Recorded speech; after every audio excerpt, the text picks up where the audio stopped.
Hi అండి, నమస్తే. నేను మీ Sonia. Welcome back to our channel smart Sony Siva. ఈరోజు మన వీడియోలో ఇన్స్టెంట్గా అప్పటికప్పుడు చేసుకునే స్పాంజీ సెట్ దోశల్ని చూపించిపోతున్నాను. చాలా ఈజీ ప్రాసెస్లో చేసుకోవచ్చు.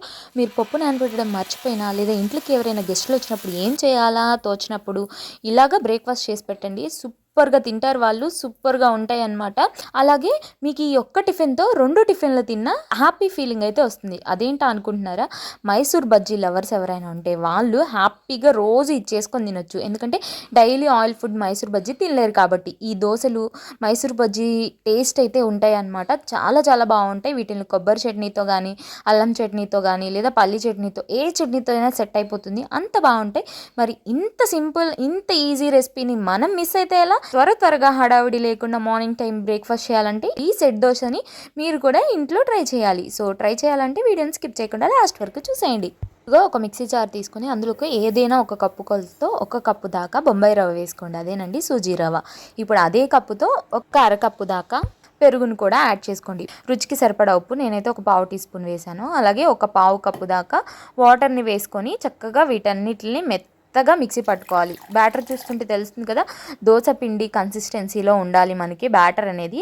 అలాగే స్మూత్గా ఎక్కడా కూడా కొంచెం కూడా పలుకు లేకుండా ఇలా నేను వీడియోలో చూపించిన విధంగా ఈ కన్సిస్టెన్సీ వచ్చేంత వరకు మెత్తగా మిక్సీ పట్టేసుకోవాలి. ఇప్పుడు మనకి ఈ సెట్ దోశలు అనేది స్పాంజీగా రావడం కోసం ఇందులోకి ఒక 1 టీ స్పూన్ దాకా సోడా ఉప్పును అయితే యాడ్ చేసుకోండి. మీ దగ్గర సోడా ఉప్పు లేకపోతే ఈనో అయినా యాడ్ చేసుకోవచ్చండి.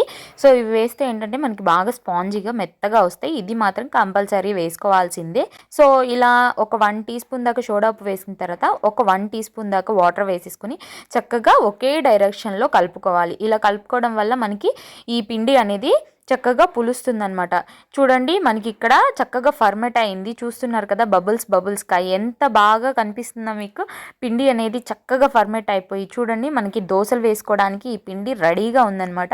నేను చెప్పిన ప్రాసెస్లో ఫాలో అవుతే మీకు కూడా ఈ కన్సిస్టెన్సీలో పిండి అనేది వస్తుందన్నమాట.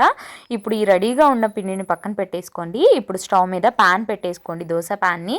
ప్యాన్ అనేది బాగా హీట్ అయిన తర్వాత ఇప్పుడు నార్మల్ దోశలాగా వేసేసి తిప్పేయకుండా నేను వీడియోలో చూపించిన విధంగా ఒక గరిటెడు పిండి తీసుకొని వేసేసుకొని కొంచెం పైన అలా రబ్ చేయండి, సరిపోతుంది. కొంచెం అలా స్ప్రెడ్ చేస్తే చాలు. దోశల్లాగా, నార్మల్ దోశల్లాగా మరీ తిప్పేయకూడదు. అలా వేసేసిన తర్వాత పావు టీ స్పూన్ ఆయిల్ వేసేసుకొని మూత పెట్టేసుకొని మీడియం టు సిమ్లో అడ్జస్ట్ చేసుకుంటూ చక్కగా ఇలా కుక్ అవనివ్వాలి. ఇలా చక్కగా కుక్ అయిపోయిన తర్వాత మనం తీసేసుకోవడమే. ఇది ఓన్లీ 1 సైడే మనం కాల్స్తామండి. మామూలు దోశలాగా 2 సైడ్స్ అనేది కాల్చుకోమన్నమాట. సో చూస్తున్నారు కదా ఎంత స్పాంజీ దోశలాగా రెడీ అయిందో. ఇక్కడ మీరు గుర్తుపెట్టుకోవాల్సిన టిప్ ఏంటంటే నార్మల్ దోశలాగా రుద్దేసేయకూడదు. అలాగే ప్యాన్ కాలకుండా కూడా దోశలు వేసినా పర్ఫెక్ట్గా రావన్నమాట. అలాగే మనకు ఆయిల్ కూడా చాలా తక్కువ పడుతుంది. మీరు 2 to 3 డ్రాప్స్ వేసినా కూడా చక్కగా కుక్ అయిపోతుంది అనమాట. ఇది ఎక్కువ కావాలంటే ఎక్కువ వేసుకోవచ్చు ఆయిల్, తక్కువ కావాలంటే తక్కువ కూడా వేసుకోవచ్చు. లేదా ఆయిల్ లేకుండా కూడా కాల్చుకోవచ్చు. ఆయిల్ లేకపోయినా బాగానే వస్తాయి. కాకపోతే అప్పుడు కొంచెం ఆయిల్ని స్ప్రెడ్ చేసుకొని టిష్యూతో తుడిచేసుకొని వేసుకోండి, బాగా వస్తాయి. ఇలా ఒకదాని తర్వాత ఒకటి మనం తీసుకున్న పిండి మొత్తం అయిపోయేంత వరకు వేసుకోవాలి. నేను తీసుకున్న క్వాంటిటీకి 8 దోశలు అయితే వస్తాయన్నమాట. దాన్ని బట్టి మీరు క్వాంటిటీ పెంచుకోవచ్చు, తగ్గించుకోవచ్చు. వీటిలోకి నేను కాంబినేషన్గా పల్లీ చట్నీ అలాగే అల్లం చట్నీ చేశాను. మీరు ఏ చట్నీతో తిన్నా కూడా, లేదా కారపొడితో తిన్నా కూడా చాలా బాగుంటాయి. చూస్తున్నారు కదా ఎంత స్పాంజీగా, ఎంత ఫ్లఫీగా వచ్చిందో. ఇది చేసుకోవడానికి అసలు ఎక్కువ టైం పట్టదు తెలుసా. అన్నీ మిక్సీలో వేసేస్తాం కాబట్టి మనం ఆ మిక్సీలో వేసే టైం మహా అయితే ఒక 2 to 3 మినిట్స్ పడుతుంది అంతే. వెంటనే మిక్సీ వేసేసుకొని వెంటనే దోశలు వేసేసుకోవచ్చు. నానపెట్టాల్సిన అవసరం కూడా లేదు.